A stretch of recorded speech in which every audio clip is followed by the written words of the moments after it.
Hi guys, Kevin here for Australian Survival Instructors. I'm here in one of the most beautiful areas on earth. It's the semi-arid desert of Western Australia.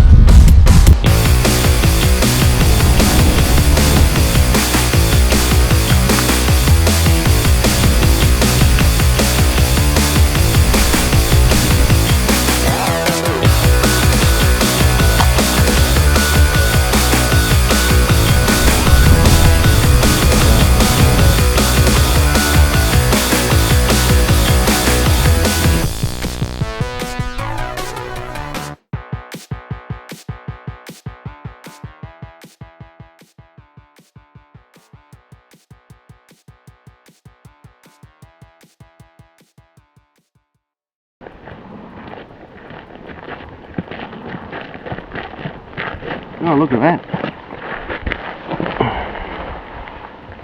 So this is an interesting fungi. Break it open here. You can see the black spores. Yeah. That's quite black, isn't it? Very black. Wow, look at that. So used by the desert people to darken the old man's grey hair. Used as a dye. You can see white, can't you? Yeah. That's quite an intense colour. That's right. It's very velvety too, isn't it? It's smooth. It's almost like graphite. So was it used for paint as well? Used for body paint. Paint as well. Yeah. Nice. Yeah. You can see how much is on there. There's a Yeah. hell of a lot. You can.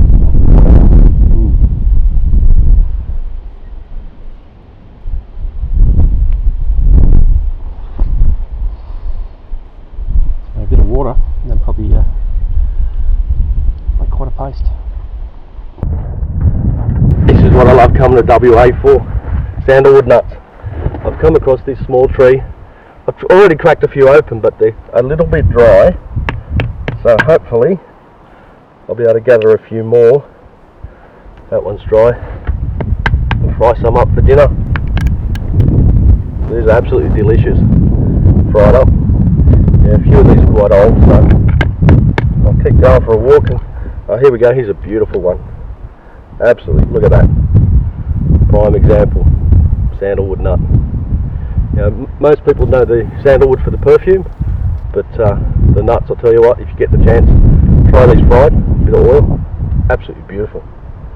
I love coming to WA just for these.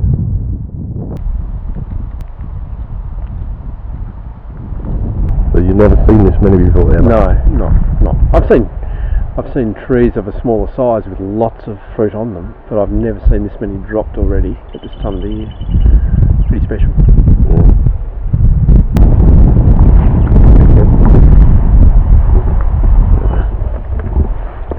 How good is that? Beautiful.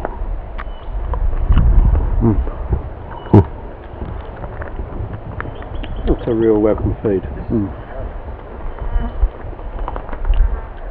Lots of sugar. No bugs? No bugs. Beautiful. Doesn't get any better than that. Look how many's on the ground. Unbelievable. Yeah, I know. Oh, It's almost sacrilege walking around. a lot of But these you can just pick them straight off. Yeah. Great. Wow.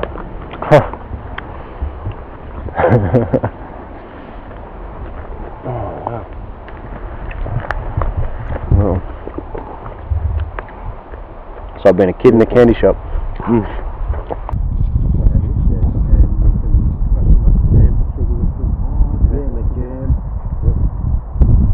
If you go into country towns and and their CNC and all those WWII citizens and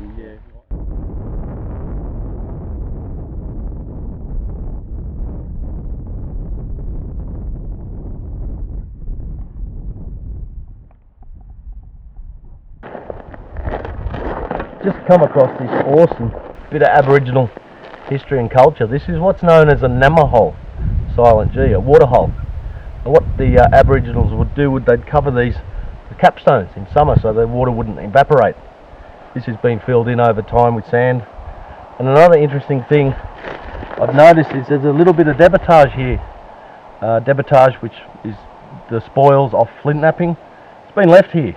You know, this stone is probably originates from about 30 kilometres away from here, so it's totally out of place. So you can imagine one of them coming along, having a bit of a drink, and he's either left it here or forgot it here. Absolutely amazing when you come across stuff like this. It's really, really awesome just to find this. Another capstone's over there off camera. This is a stunning place. We're at a place called Waveup this morning. We're heading out towards the Salt Lake to film because there should be quite a lot of water this time of year in there. But as you saw, we just me and Ian just found a nice quandong, which is very sweet actually, sweeter than the one you saw us film yesterday. But Brian's just up the top there, exploring the top. It goes all the way along. It's probably about 500 metres long. But this used to be a women's area, women only.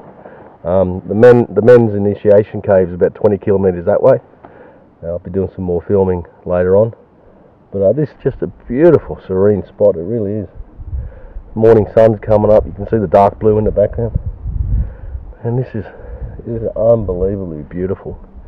Come out here in the Western Australian semi-arid desert. It's special. It really is. Now, for anyone watching this on YouTube, if you've never been to the desert in Western Australia, you're really missing out. Words don't describe how beautiful this area is. It's really, really special. Absolutely beautiful. Stunning. Anyway, we're going to head off to the lake, film some stuff there. I think what Brian wants to do some nab exercises. And I'm still looking for a better sandalwood tree than we've found so far, because this is the 4th morning, I believe. I've actually lost count. So, you know, all that sort of stuff doesn't matter out here. But yeah, I do want to get some more sandalwood, because the stuff, this wind's going to play havoc with the mic. Yeah, I'm just filming, Brian. You might want to come up here. Yeah, alright. Well, Brian's just called me for something, so I'll head up there.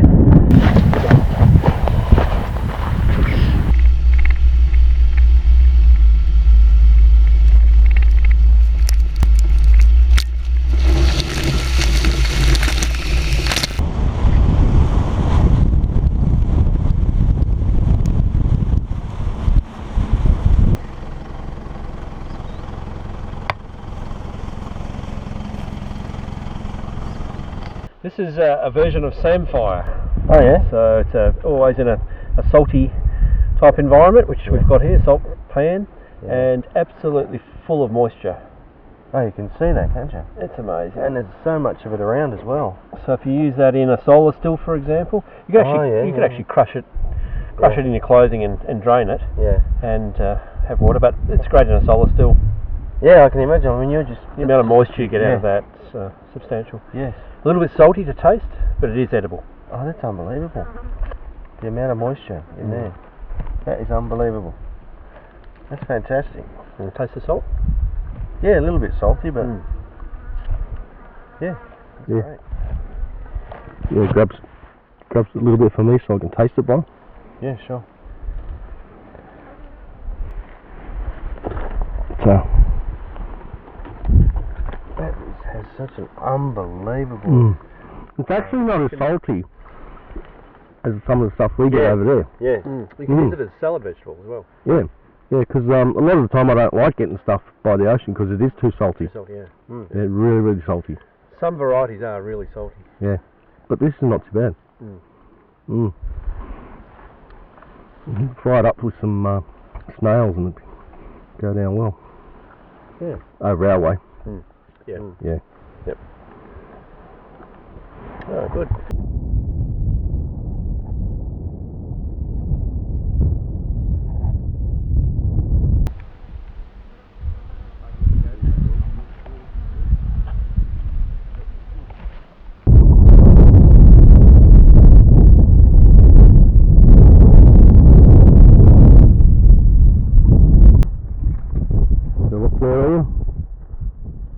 It's a print of a dog, either a dingo or a wild dog.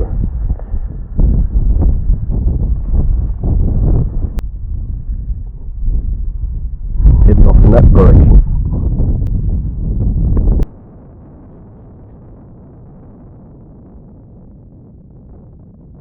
Okay, so what we've got here, Ian, we've got the WWII sun compass manufactured in 1943.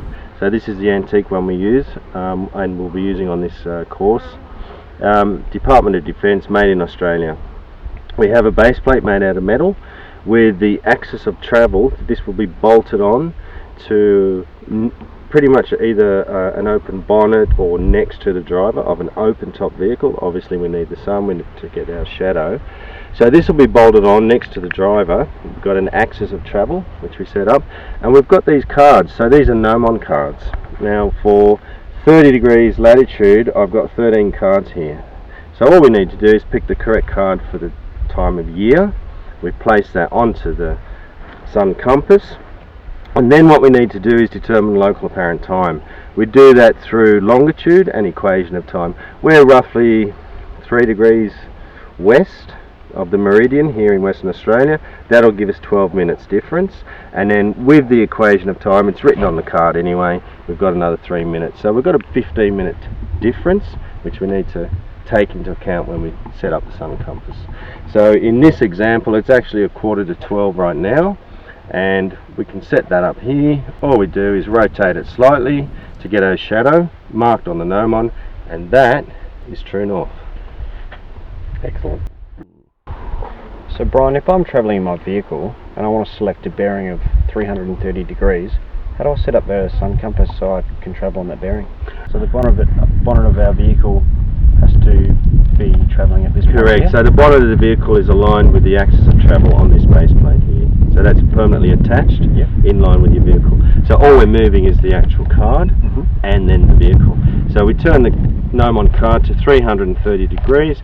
We then look at our watches, it's 12:30, and we turn this until the shadow on the gnomon is hitting the marker for 12:30. Yeah, I can see that. Okay, so we've hit the marker for 12:30 and our vehicle is now pointed that way. If we wanted to go back on a bearing of north, we turn the card to north, turn the vehicle, 12:30, now we're back over here, true north. Easy. And we can go 90 degrees east. Okay, we then turn our vehicle and we're facing east. So it's very easy, very quick. That's very simple.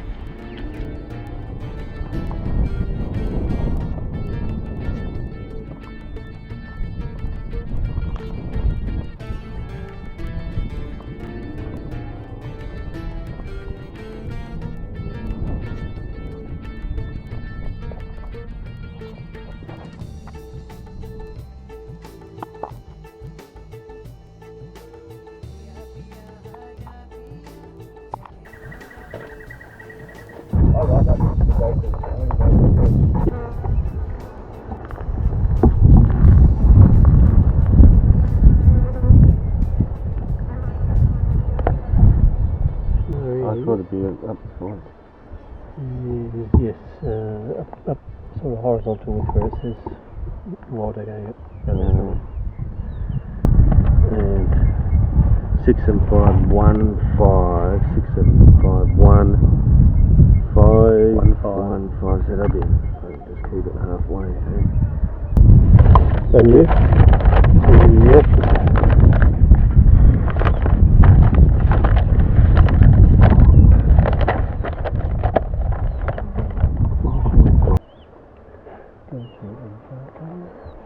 Just taking our bearings back to base camp. We've got 145 degrees, so we'll follow that back to our camp when we leave. Sounds like a plan. Sure it does.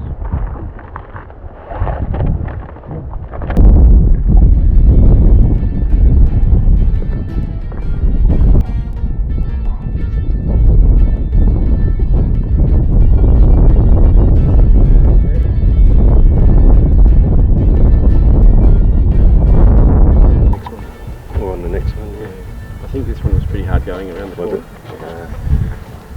But the next one's okay. Yeah.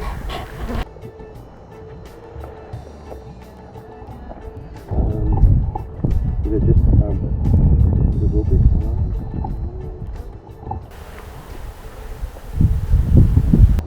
It's so easy, wouldn't it? Well, just a up and down wander this morning. You would have seen Sandalwood, Quandong, Kurrajong, Saris. Yeah, Lemon scented grass. Lemon scented grass. Yeah, all within an easy walking distance. Yeah. It's fantastic.